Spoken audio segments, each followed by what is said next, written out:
युवा चौपाल जो कार्यक्रम हुआ है पटना के मिलर हाई स्कूल मैदान में, इस कार्यक्रम के लिए हमने देखा कि आपका जी जान लगा दिए थे। क्या इसी तरह से बिहार की जनता तेजस्वी यादव को भी आने वाले विधानसभा में वोटों से जिताएगी? देखिए, ये युवा चौपाल जो आज थी, तो कुछ देर पहले ही बहुत सफल रही योजना। ये एक चौपाल नहीं थी, इसमें सारे युवाओं को बुला करके एक संकल्प लिया गया कि, और ऐसा संकल्प लिया गया कि भाई बिहार कैसे विकसित होगा और बिहार को हर हाल में हमें विकसित राज्य का दर्जा देना है। इसके लिए चौपाल बुलाया गया था, क्योंकि यदि बिहार को विकसित बनाना है तो उसके लिए जो युवाओं के अंदर जो दौड़ रही है एनर्जी, उसे एक डायरेक्शन देना होगा और तभी हमारे बिहार का विकास होगा। मैं अपने माननीय नेता प्रतिपक्ष तेजस्वी प्रसाद यादव जी को बहुत बहुत ही धन्यवाद एवं आभार व्यक्त करता हूं कि उन्होंने युवाओं की आवाज़ को सुना और उसे गले लगाया और उसे एक सही मायने में देखा जाए तो युवाओं को रोजगार कैसे मिले, बिहार को विकास कैसे हो, इसमें 3-4 चीज़ों पर उन्होंने जोर दिया। युवाओं का 3-4 डिमांड था कि बिहार में युवा आयोग का गठन होना चाहिए। पहला ये संकल्प लिए कि युवाओं, जैसे ही सरकार हमारी बिहार की बनेगी, तेजस्वी प्रसाद जी मुख्यमंत्री बनेंगे तो विद इन अ मंथ, 1 महीने के अंदर। दूसरा उन्होंने कहा कि जो रोजगार है, सबसे ज़्यादा रोजगार देने का काम 17 महीनों में करके दिखाया हमने। बाकी जैसे सरकारों जैसा नहीं है कि सिर्फ सपना दिखाते हैं, इन्होंने करके दिखाया है।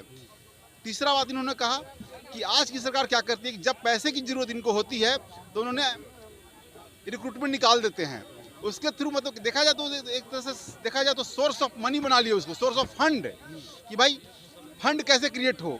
तो जब फंड की जरूरत होती है तो चलो एप्लीकेशन निकाल दो, युवाओं से पैसे ले लो, फॉर्म के नाम पर ले लो, और बहाली तो होगा नहीं, कितनी देर लगेगा पता नहीं, लेकिन पैसा तो चला जाएगा सरकार के पास।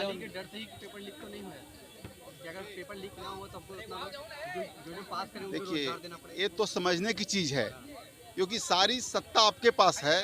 कहते हैं कि अब सुशासन बाबू कहे फिरते हैं आप कि नीतीश बाबू सुशासन बाबू हैं, बहुत अच्छा काम कर रहे हैं, तो पेपर लीक क्यों हो रहा है, हर जगह भ्रष्टाचार क्यों हो रहा है, ब्यूरोक्रेसी जो है, आप कहीं भी जाइएगा, बिहार के एक ब्लॉक, एक थाना, एक कहीं भी जाइएगा तो आपका कोई काम नहीं होने वाला है। यहाँ पे जहाँ भी जाइएगा आपको पैसे मांगे अंडर टेबल। भाई अभी के अधिकारी क्या काम पता है क्या करते हैं, वो लोग को जॉब चाहिए, पेमेंट चाहिए फ्री में, और काम जब करेंगे तो उसे अंडर टेबल चाहिए। तो ये तो ब्यूरोक्रेसी सिस्टम हो गया है यहाँ पे। जब हमारे कहे न कि युवाओं को, अभी नेताजी हमारे बोले कि युवाओं को नौकरी नहीं दे रहे हैं, लेकिन जो रिटायर्ड जो ब्यूरोक्रेट हैं उन्हें एक्सटेंशन दिया जा रहा है। भाई जिनकी, अभी नेताजी ने बोला कि जिनकी आयु 60 साल में रिटायर होने की है, उन्हें आप एक्सटेंशन दे रहे हो, और जो बेचारे 25 साल के युवा हैं उन्हें जॉब भी नहीं दे रहे हो। तो ये कहाँ का न्याय है बताइए। तो सही मायने में सामाजिक विकास के साथ न्याय जो है वो राजद ही दे सकती है, जो पहले दे भी चुकी है, और 2025 में तेजस्वी जी फिक्स हैं। 2025 में अगला मुख्यमंत्री माननीय नेता प्रतिपक्ष तेजस्वी यादव जी को बनाना है। 200 यूनिट बिजली बिल फ्री, महिलाओं को 2500 रुपया, विधवा पेंशन के नाम पर 1500 रुपया दिया जाएगा जो 400 रुपये मिलता है। इसको किस तरह से आप देख रहे हैं?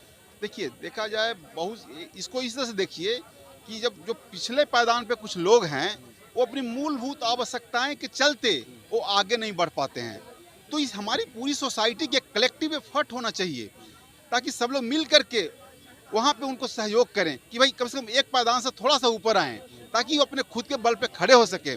इस रूप में देखना चाहिए इसको, नहीं कि फ्रीबीज देखना चाहिए कि फ्री में नहीं, ये एक दिया जा रहा है उनको खड़ा होने के लिए, आत्मनिर्भर बनने के लिए, कि थोड़ा सा यदि उनके, जिसके पास पैसा बहुत है उसको कम पैसे दो, कोई फर्क नहीं पड़ेगा, लेकिन जिसके पास कुछ नहीं है, जो निगेटिव है, जो बेचारे बहुत ही पुअरेस्ट ऑफ द पुअर हैं, जो लास्ट सीढ़ी पे हैं, कहते हैं कि last man in the last line, पिछले पायदान पे खड़े व्यक्ति हैं, उनको थोड़ी सी भी यदि आप कहते हैं ऑक्सीजन मिल जाएगा तो एक खड़ा हो जाएंगे।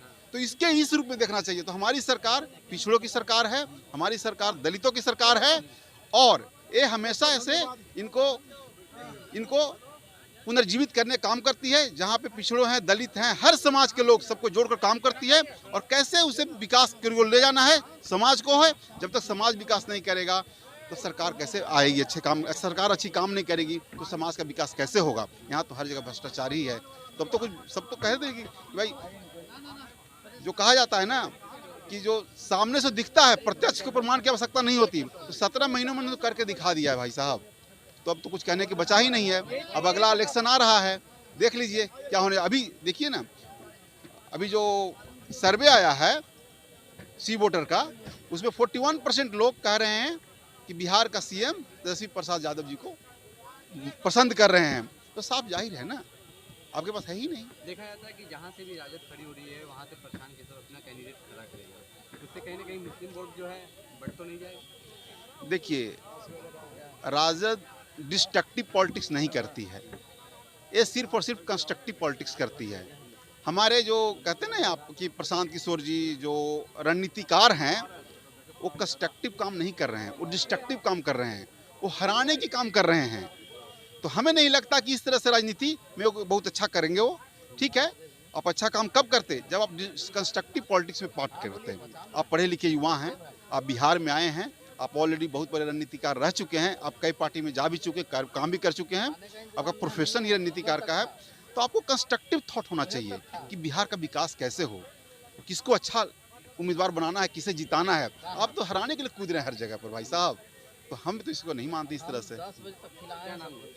मेरा नाम जयप्रकाश शर्मा है, मैं प्रदेश महासचिव सह औरंगाबाद संगठन प्रभारी हूँ, युवा राजद बिहार का।